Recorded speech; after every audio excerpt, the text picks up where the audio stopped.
Hello students, welcome to video series on the nervous system and the nerve cell.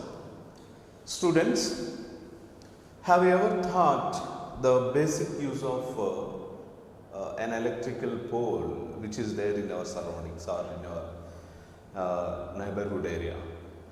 What is the use of an electrical pole? How does the electricity moves in this electrical pole?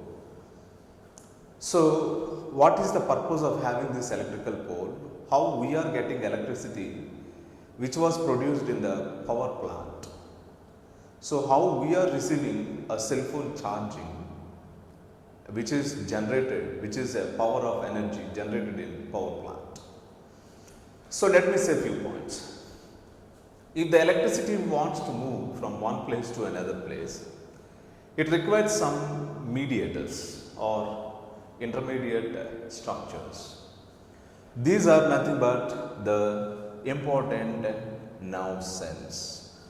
So, the intermediate structures which are helping in the transmission of information from one particular place to another particular place is nothing but the nerve cell. So, here the nerve cell is a structural and functional and fundamental unit of the nervous system. The nerve cells are nothing but they are important.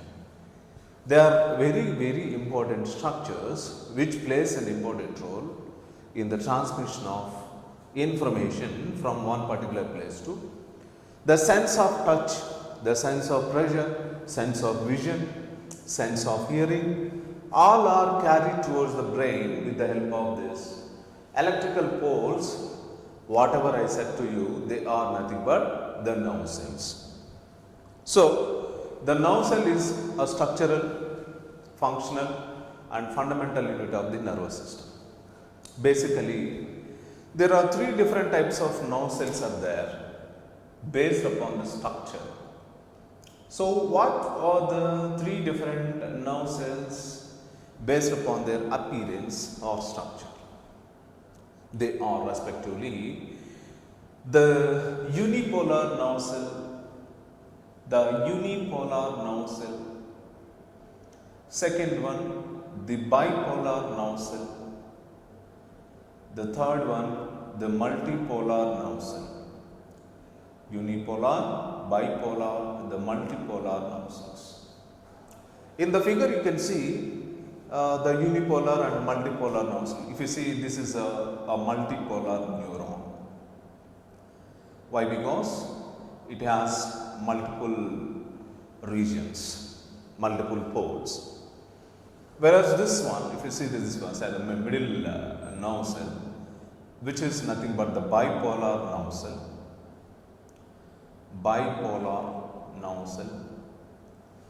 And the last one is, if you see this one, this is pseudo-unipolar nerve cell.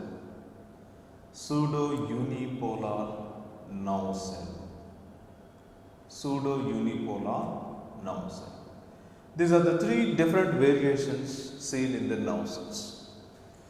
As we know, the nerve cell is a structural and functional and fundamental unit of the nervous system.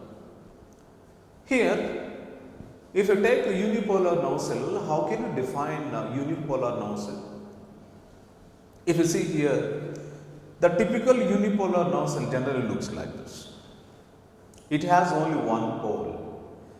Here you can see at the side, at the pseudo region, cell body is located. What is the structure called? Cell body. And it has, you can see some axon terminals. Here you can see some dendrites. So, it is a single structure. Whereas, if you see the bipolar nerve, most of the spinal nerves are pseudo-unipolar nerve cells. Whereas, if you see the bipolar nerve, it looks like this. It has two different poles. One is the dendritic pole, which forms the dendrites. Another one is the axon pole, which forms the axon terminals or nerve terminals. So you can see at the middle of the nerve, you can see the nucleus or the cell body. Nucleus, or this is a cell body, isn't it? Now, final one is the multipolar neuron. The multipolar neuron is a complex structure, and you can see here the cell body, how it looks like. And whereas you can see here the nerve terminals or axon terminals, nerve terminals. Most of the retinal neurons or optic nerve, it is a bipolar nerve, which is a sensory nerve. Pseudo-unipolar nerve, it is also a sensory nerve. Do you know the spinal nerve, sensory nerve? And optic nerve, sensory nerve. Multipolar nerves, there are different types of multipolar nerves are there. So, these are the three different types of nerve cells commonly found in human body, in human nervous system. Now let me say a few points regards multipolar nerve cell. Among these three different types of nerve cells, multipolar nerve or neuron is a complex structure when compared with the remaining ones, because it has many parts. Let us see what are there. If you see the cell body, already I mentioned, at the cell body you can see a complex nucleus, and you can see the Nissl granules even in the cell body. Nissl granules are present. Nissl granules are proteinous structures which stores the proteins. And there is a cytoplasm. There is a cytoplasm in the cell body. And the cell body has many divisions or branches called as dendrites, which are called as dendrites. And you can see a long polar structure. You can see here, this is a long polar structure. This long polar structure is nothing but the axon. What is this structure called? What is this structure called? Axon. You can see axon how it looks like, which is a long polar structure. Axon forms nerve terminals or axon terminals. Here, some of the nerve cells, they may have myelinated sheath, they may not have myelinated sheath. By the way, what is a myelinated sheath? You can see here, the axon is covered by a sheet-like structure which is called as myelinated sheath or myelin sheath. So this myelin sheath is a fatty layer, a fatty tissue layer which covers the myelin sheath, which covers the axon, which is a protective layer. Here and there the myelin sheath breaks, or here and there some broken myelin sheaths, gaps found in between myelin sheath, called as nodes of Ranvier, nodes of Ranvier, nodes of Ranvier. So these are the variations or various parts of the nerve cell. Let me say the functions of all these parts. If you see the functions of a cell body, what is a cell body? Let us see. If you see the cell body of a nerve cell body is nothing but the soma, it is also known as soma, cyton, etc. There are different names given for the cell body. Inside the cell body, as we know, Nissl granules are present. These Nissl granules, I already said to you, stores the proteins. Why? Because these Nissl granules contains ribosomes, ribosomal depositions, hence it helps in the storage of proteins. Now, here and there you can see this entire cell body has covered by cytoplasm, which is a protective layer, and the genetic information is stored inside the nucleus. There is a large spherical nucleus is present. Now, The cell body has connected to axon at axon hillock. Axon hillock. Axon hillock is a place or particular place where the cell body or cyton or soma has connected to the axon. Now, axon is a long polar structure. What is the function of axon? What were the major functions identified by scientists on the axon? Axon is a long polar structure through which information is carried from one particular place to another particular place. Based upon the functions, nerve cells again classified into three types. What are they? Sensory nerve cells, second one motor nerve cells, and mixed nerve cells. Here, a response towards the stimulus shown by these three different types of nerve cells. Sensory response, sensory information is carried towards the brain. Motor information from the brain carried towards the cells or target tissues.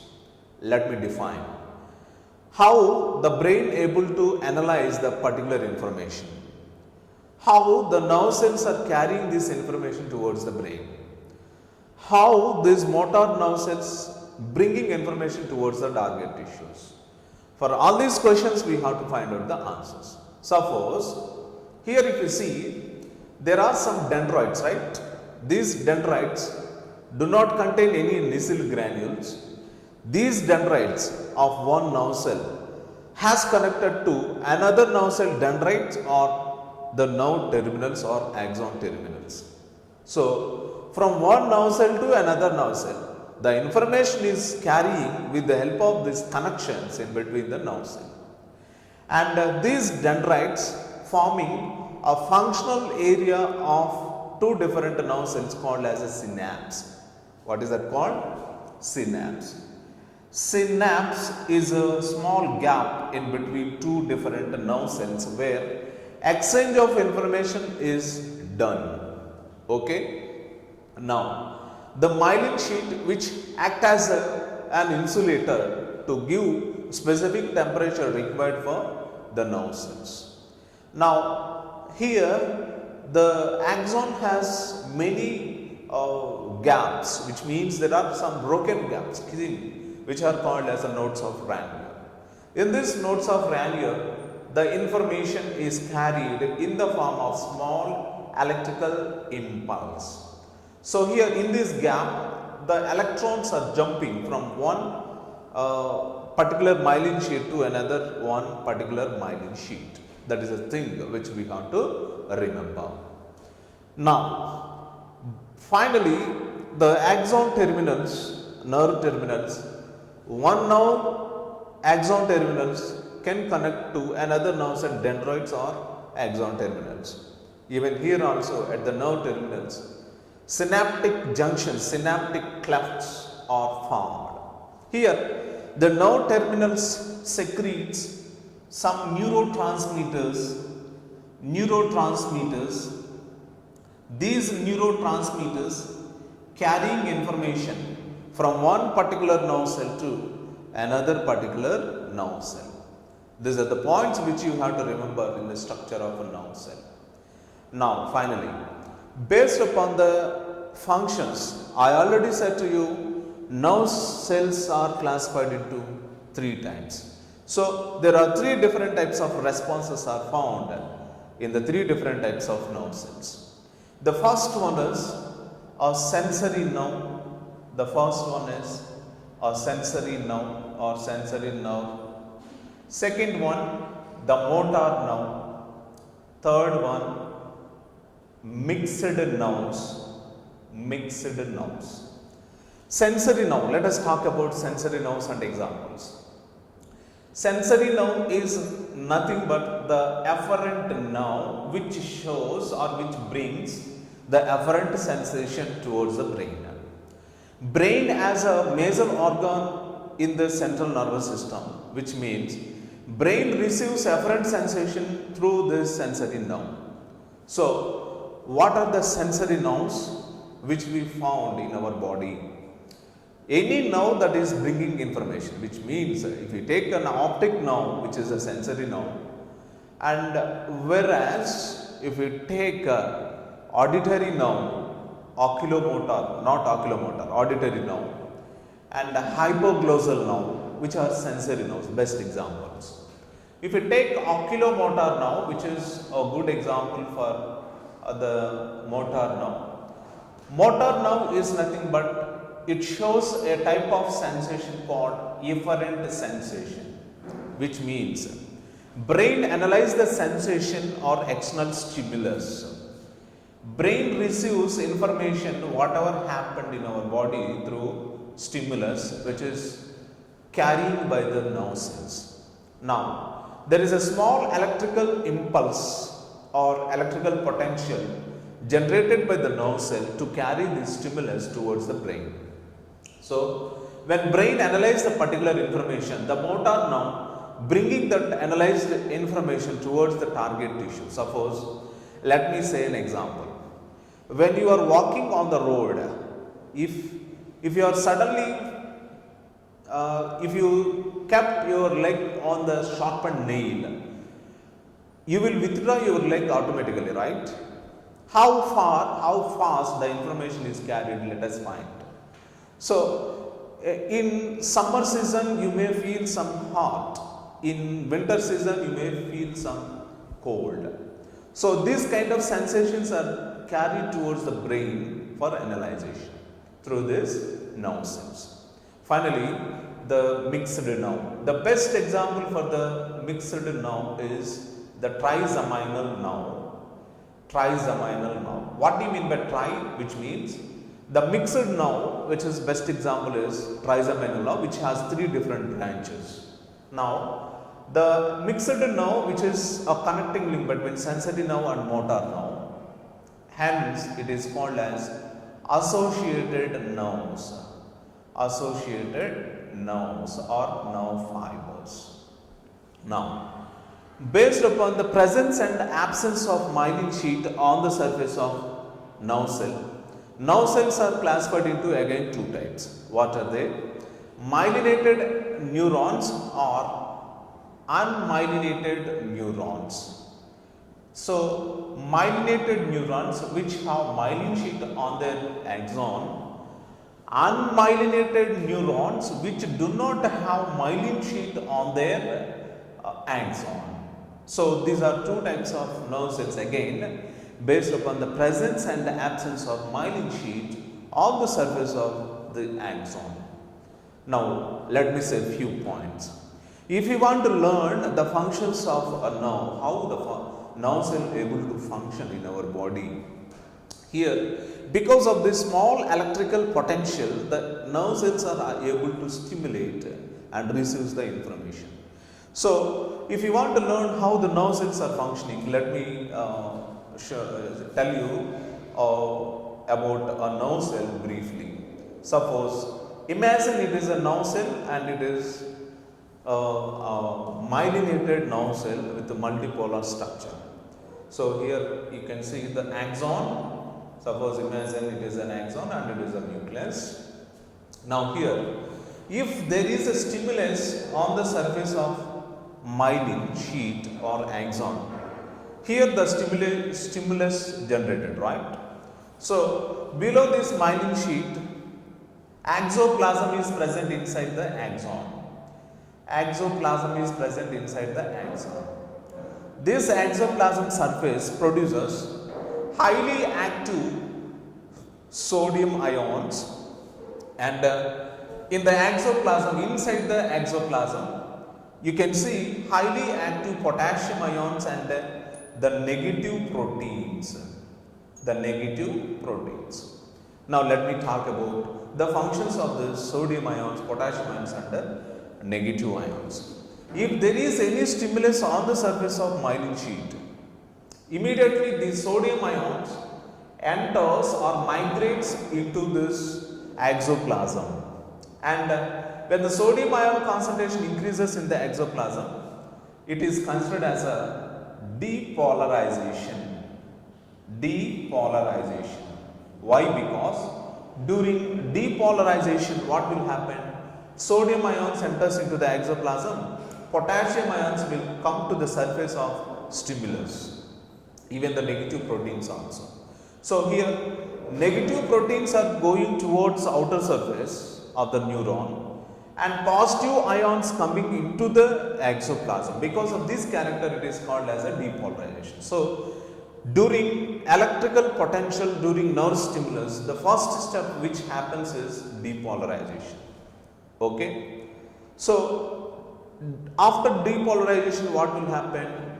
The electrons receives a particular information and moves this stimulus on the surface of an axon. After particular certain time, again the sodium ions will come into the exoplasm, potassium ions and the negative ions will enters into the exoplasm. Okay. So in this way, what will happen? The sodium ions again they will come to the surface. Negative ions and potassium ions will enter into the exoplasm. So and again the same composition and pH of the exoplasm before stimulus, whatever there, it will be maintained. So hence the second step, it is considered as a repolarization. So because of this active repolarization and depolarization, the stimulus is able to move towards the brain and brain analyze the particular information and sends the signals to the particular target tissues. That is the thing which you have to remember. Even at the synaptic clefts, information is passed. What is synaptic cleft? Suppose this is an axon terminal. One axon terminal has connected to another nerve cell axon terminal. So the junction between two different nerve cells is called as a synapse. So here at synaptic clefts, through this neurotransmitters, the information is passed. Best examples for the neurotransmitters: dopamine,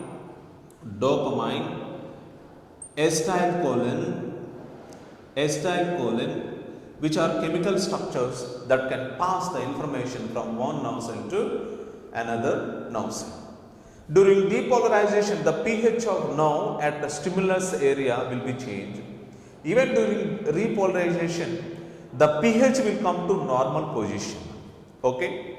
So the electrical potential is one of the important factors that helps to function the nerve cells in a proper manner. That is the thing which you have to remember. That's about the functions of a nerve cell. Now, these are the three different types of nerve cells and the functions of nerve cell we have seen. And in the next coming video, we are going to see one more interesting topic. Until stay tuned. Have a nice day. Be safe. Stay tuned. Thank you. We'll meet in the next session.